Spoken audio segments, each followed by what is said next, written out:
வணக்கம் நண்பர்களே, இன்று உங்களுக்கு ஒரு பரபரப்பான தமிழ் சஸ்பென்ஸ் கதையை சொல்லப் போகிறேன். இருமுகம். திருக்குறள் இருமை வகை தெரிந்து ஈண்டு அறம் பூண்டார் பெருமை பிறங்கிற்று உலகு என்கிறது. ஒரு புனித மனிதரின் இருமுகம் வெளிப்படும் இந்த கதை உங்களை ஆச்சரியப்படுத்தும். தயாரா? ஆரம்பிக்கலாம். தமிழ்நாட்டின் ஒரு அழகிய கிராமம், மதுரைக்கு அருகே உள்ள விநாயகபுரி. அங்கே ராமநாதன் என்ற முதியவர் அனைவராலும் மதிக்கப்பட்டார். அவர் ஏழைகளுக்கு உதவுவதாகவும் அறப்பணிகள் செய்வதாகவும் பெயர் பெற்றிருந்தார். கிராமத்தில் ஒரு சிறு கோயிலை கட்டியவர் அவரே. ராமநாதன் ஒரு புனித மனிதர் என்று மக்கள் புகழ்ந்தனர். ஆனால் மீனா என்ற இளம் பெண்ணுக்கு சந்தேகம் எழுந்தது. அவள் ஒரு சிறு கடையை நடத்தி வந்தாள். ஆனால் அவளது தந்தை பல ஆண்டுகளாக ஒரு கடனை அடைக்க முடியாமல் தவித்தார்.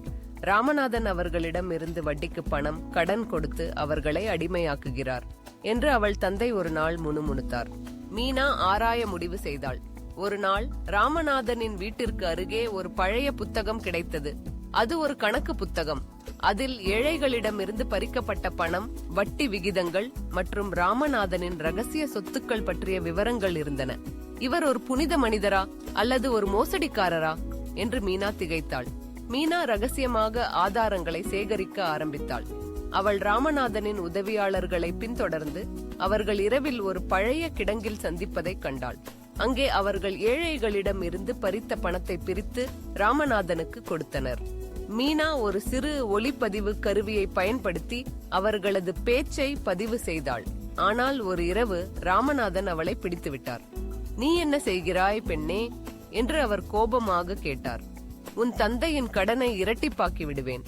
இதை யாரிடமும் சொன்னால் உன்னை முடித்து விடுவேன்" என்று மிரட்டினார். மீனா பயந்தாலும் அவளது தைரியம் குறையவில்லை.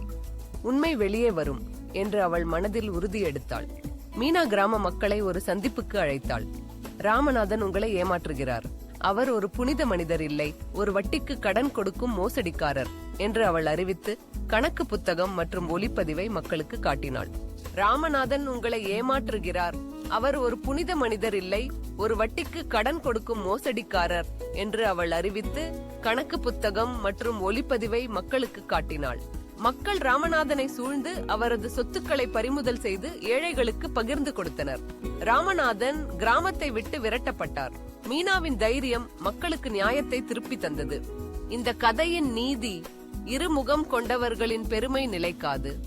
உண்மையான அறத்தை பின்பற்றுபவர்களே உலகில் புகழப்படுவர். ராமநாதனின் பொய் முகமூடி கிழிந்தபோது மீனாவின் அறம் வெற்றி பெற்றது. இதோ இருமுகம் கதை முடிந்தது. இந்த சஸ்பென்ஸ் நிறைந்த கதை உங்களுக்கு பிடித்திருந்தால் எங்கள் சேனலை சப்ஸ்கிரைப் செய்யுங்கள். மேலும் சுவாரஸ்யமான கதைகளுக்கு அடுத்த முறை சந்திப்போம். நன்றி, வணக்கம்.